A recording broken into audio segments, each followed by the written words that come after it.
예수는 감람산으로 가시니라. 아침에 다시 성전으로 들어오시니 백성이 다 나아오는지라 앉으사 그들을 가르치시더니 서기관들과 바리새인들이 음행 중에 잡힌 여자를 끌고 와서 가운데 세우고 예수께 말하되, 선생이여, 이 여자가 간음하다가 현장에서 잡혔나이다. 모세는 율법에 이러한 여자를 돌로 치라 명하였거니와 선생은 어떻게 말하겠나이까? 그들이 이렇게 말하면 고발할 조건을 얻고자 하여 예수를 시험함이로라. 예수께서 몸을 굽히사 손가락으로 땅에 쓰시니 그들이 묻기를 맞이 아니하는지라. 이에 일어나 이르시되, 너희 중에 죄 없는 자가 먼저 돌로 치라. 다시 몸을 굽혀 손가락으로 땅에 쓰시니 그들이 이 말씀을 듣고 양심의 가책을 느껴 어른으로 시작하여 젊은이까지 하나씩 나가고 오직 예수와 그 가운데 섰는 여자만 남았더라.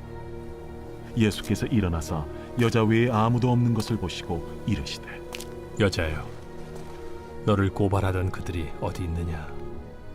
너를 정죄한 자가 없느냐? 주여, 없나이다. 나도 너를 정죄하지 아니하노니 가서 다시는 죄를 범하지 말라. 네, 오늘 이 새벽은 요한복음 8장의 말씀을 가지고 죄 없는 자만 돌로 칠 수 있다면 이라는 제목으로 하나님의 말씀을 전하려고 합니다. 최근에 유행했던 단어 중에 한 가지가 꼰대라는 그런 단어가 있습니다. 재밌게도 이 단어가 영국 BBC 방송에서 소개된 적이 있다고 합니다. BBC는 2019년 9월 23일 자사의 페이스북 페이지를 통해서 오늘의 단어로 꼰대를 소개를 했었습니다. 영어 그대로 꼰대라고 적어서 기록을 했었는데요. KKONDAE 이렇게 꼰대라는 단어를 소개했다고 합니다. 이 단어를 거기서 어떻게 소개를 했는가, 이런 식으로 소개를 합니다. 자신이 항상 옳다고 믿는 나이 많은 사람, 그리고 가로 열고 다른 사람은 늘 잘못했다고 여김, 이렇게 그 단어를 소개했다고 합니다. 자신이 항상 옳다고 믿는 나이 많은 사람, 가로 열고 다른 사람은 늘 잘못했다고 여김. 이 기사를 보면서 이 가로 안의 부분이 굉장히 웃기다고 생각을 했습니다. 다른 사람은 늘 잘못했다고 여김. 꼰대는 그런 사람을 말한다라고 소개를 했던 것이죠. 그렇게 생각을 해보면은 꼭 나이 많은 분이라고 그런 것은 아닌 것 같다라는 생각을 하게 됩니다. 나이가 어려도 그런 의미에서 꼰대인 사람이 있을 수도 있는 것이죠. 나는 항상 옳고 너는 항상 잘못했다고 여기는 청년이 왜 없겠습니까? 그래서 그런 단어가 새롭게 등장하기도 했다고 합니다. 어떤 단어냐면은 역꼰대라는 단어가 등장을 했다고 하기도 합니다. 역꼰대다. 네이버 시사상식 사전은 이 역꼰대라는 단어를 이렇게 정의를 합니다. 선배나 상사의 정당한 조언이나 지적을 꼰대로 치부하며 소통을 차단하는 MZ세대를 일컫는 말이다. MZ세대를 일컫는 말이다. 말하자면은 선배나 상사의 정당한 조언이나 지적도 꼰대로 치부하며 받아들이지 않는 MZ세대를 일컫는 말이다. 그런 단어를 역꼰대라는 단어로 요즘에 새롭게 얘기를 하기도 한다고 하더라고요. 이런 단어들을 보면서 생각을 했습니다. 내가 옳고 너는 틀리다 라고 생각을 하는 것들, 그런 생각을 은연중에 우리도 가지고 있는 것이 아닌가라는 생각을 하게 됩니다. 그런 생각을 은연중에 우리의 마음속에 가지고 있기 때문에 쉽게 누군가에게 충고를 하거나 혹은 쉽게 평가하거나 혹은 쉽게 비판하거나 혹은 쉽게 비난하게 되는 것이 아닌가라는 생각을 하게 되었습니다. 왜냐하면은 나는 옳고 너는 틀렸기 때문에 쉽게 충고, 평가, 비판, 비난하는 사람의 기본 마인드는 바로 그런 것이 아닌가라는 생각을 하게 됩니다. 나는 옳고 너는 틀리다. 그것은 말하자면은 자기 비판이 결여된 사람인 것이죠. 최근 대통령 선거를 보면서 깨달은 것이 또 한 가지 바로 그것입니다. 최근 대통령 선거의 결과를 한번 생각을 해보십시오. 그 결과를 보면서 세상의 절반은 나와 다른 생각을 하고 있었구나라는 것들을 깨닫게 되었습니다. 대선 결과 한 후보가 압도적인 표 차이로 대통령에 당선되지는 못했죠. 굉장히 근소한 차이로 대통령이 된 것을 보았었습니다. 이것이 무엇을 의미합니까? 무엇이냐면은 세상의 절반은 완벽하게 나와 다른 생각을 하고 있다라는 그런 의미인 것입니다. 우리는 이 대선의 과정들을 치르면서 자신이 옳다고 굉장히 강력하게 확신을 하지 않았었습니까? 서로를 죽일 듯이, 서로가 없어져야 하는 대상인 듯이 서로를 공격했었죠. 그리고 우리는 확신을 가지고 한 후보에게 투표를 했었습니다. 그런데 그 결과를 오픈해 보니까는 세상의 딱 절반이 나와 다른 생각을 하고 있다는 것이 밝혀졌습니다. 그 결과를 보면서 생각을 하게 되는 것이죠. 그렇구나, 이것이 참 무서운 것이구나 라는 생각을 하게 됐습니다. 내가 옳다고 완전히 확신할 수는 없겠구나 라는 생각을 했습니다. 나와 다른 생각을 가진 사람이 세상에 절반이 있구나 라는 생각을 하게 된 것이죠. 그렇기 때문에 우리는 항상 다른 생각을 들어봐야 되고, 내가 틀릴 수도 있는 것이 아닐까, 그런 것들을 늘 염두에 두어야 합니다. 매사에 그래야 하는 것이죠. 내 생각과 다른 사람이 굉장히 많을 수도 있다라는 것을 우리는 생각을 해야 됩니다. 그렇게 우리는 내가 옳다고 강력하게 확신을 하다 보니까는 상대방은 틀린 것이 되는 것이고, 또한 틀렸으니까 그것을 수정해 주어야 하고, 또 그러니까 적이 되기도 하고, 또 적이니까 무찔러야 되고, 비판과 비난을 서슴없이 하게 되는 것이죠. 돌을 던지게 되는 것입니다. 네가 죄인이니까, 그리고 나는 아무 문제 없으니까. 결국 이런 것들을 쭉 생각을 해보면 자신이 죄가 없다고 생각하는 사람이 쉽게 돌을 던지는 법이구나 라는 생각들을 하게 됩니다. 스스로 아무 죄 없다 생각하는 사람이 다른 사람들에게 쉽게 돌을 던지는 것이죠. 세상 사람들이 아니라 믿는 우리도 마찬가지라고 생각을 합니다. 믿는 우리들도 쉽게 평가하거나 쉽게 비판하고 비난하는 경우들을 교회 안에서도 많이 발견하게 되죠. 한국 교회는 어떻고 저떻고, 또 저 집사는 혹은 저 성도는 어떻다, 마치 나는 아무 잘못이 없는 사람인 듯 쉽게 이야기들을 하는 것들을 참 많이 듣게 됩니다. 그런데 내 자신을 돌아보면은 나는 과연 잘하고 있는가? 나는 그들을 비판할 만큼 나는 잘하고 있는가? 하나님 앞에 나는 잘하고 있는가? 그런 것들을 돌아볼 수 있어야 하지 않을까라는 생각을 하게 됩니다.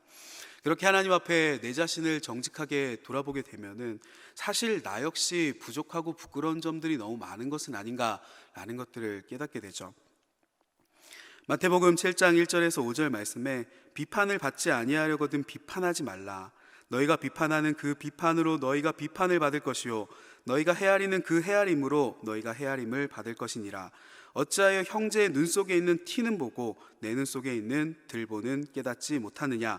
보라, 내 눈 속에 들보가 있는데 어찌하여 형제에게 말하기를 나로 내 눈 속에 있는 티를 빼게 하라 하겠느냐. 외식하는 자여, 먼저 내 눈 속에서 들보를 빼어라. 그 후에야 밝히 보고 형제의 눈 속에서 티를 빼리라. 예수님도 이 말씀을 통해서 명확하게 얘기를 하시죠. 외식하는 자여, 즉 가식적이고 위선적인 자들이여 라고 예수님이 말씀하시는 것입니다. 내 눈 속에 들보가 있는데 어찌해서 남의 눈에 티를 보면서 나무라고 있느냐라고 예수님이 얘기를 하시는 것입니다. 똑같은 의미로 한국식 속담에도 그런 것이 있죠.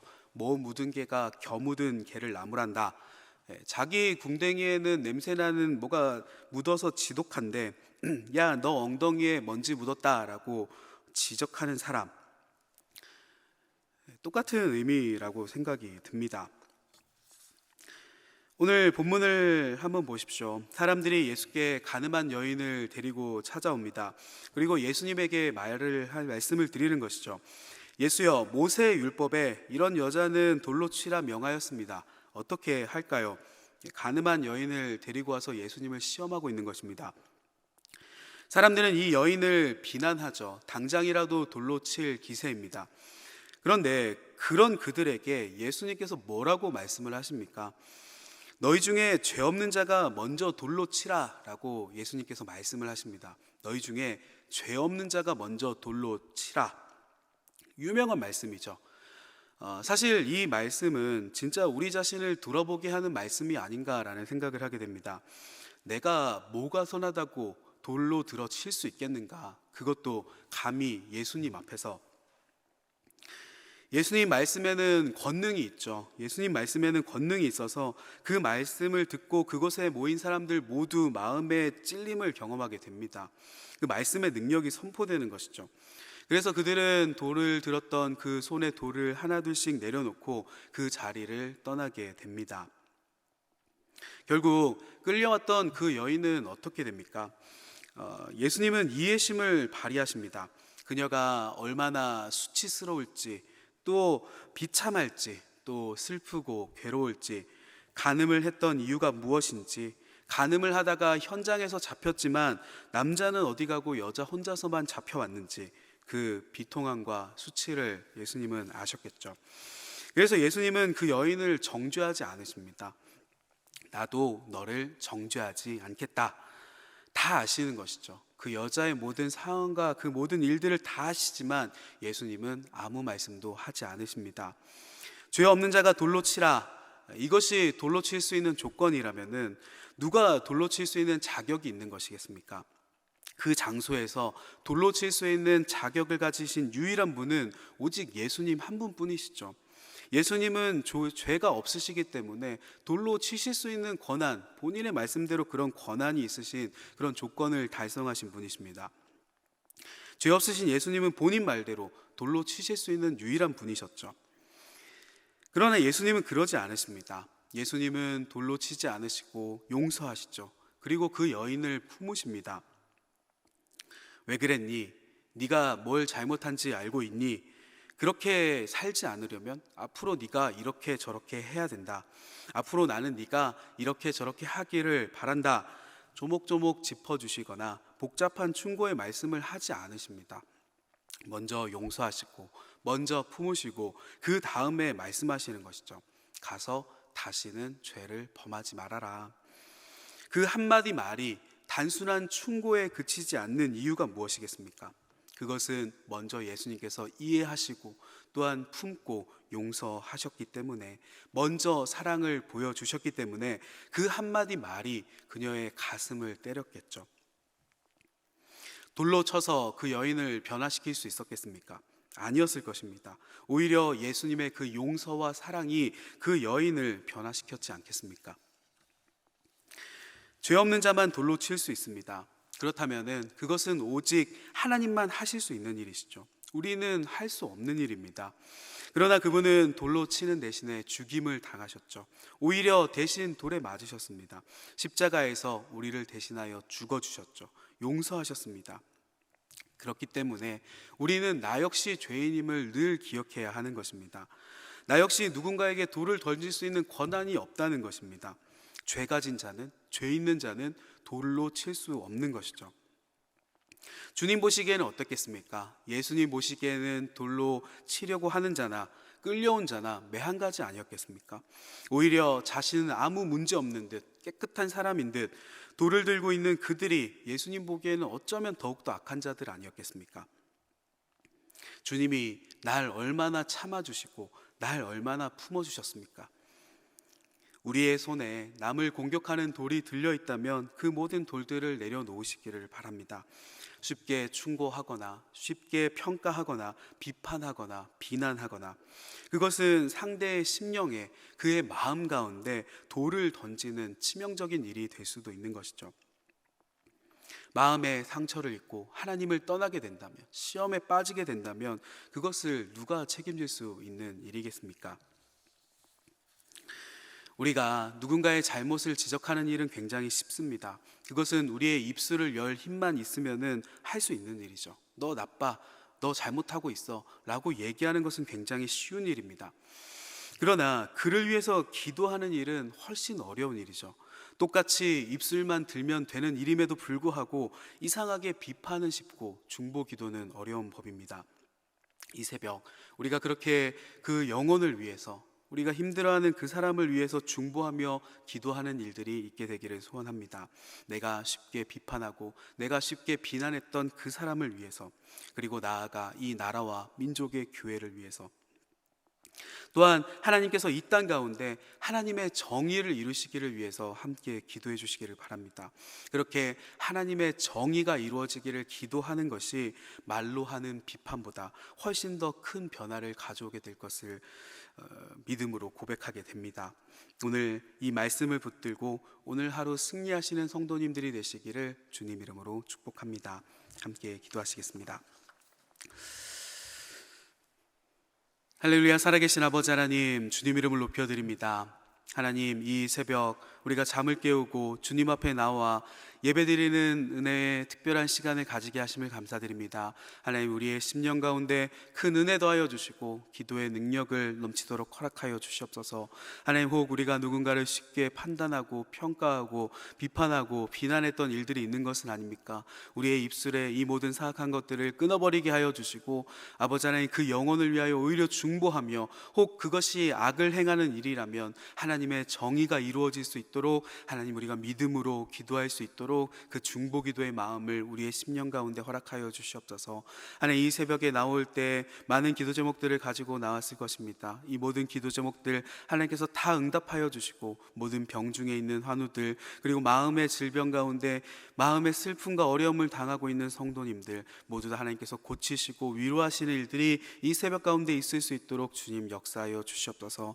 또한 교회 가운데 세우신 담임 목사님, 지금 교단 총회의 일로 출타 중에 계십니다. 그 모든 여정을 지켜주시고, 또한 담임 목사님께서 교회를 이끌고 나아가시는데 부족함이 없을 수 있도록 늘 성령의 충만함과 지혜와 능력을, 그리고 육체의 강건함을 넘치도록 허락하여 주시옵소서. 하나님, 오늘 이 새벽에 우리가 하나님 앞에 더욱더 기도하며 나아갈 것입니다. 하나님, 우리를 붙들어 주시고 우리와 함께하여 주시고, 이 새벽에 나오신 성도님들의 이름을 하나하나 기억하여 주시고, 오늘 하루 하나님 앞에 이 세상 가운데서도 승리하는 일들이 있을 수 있도록 주님 역사하여 주시옵소서.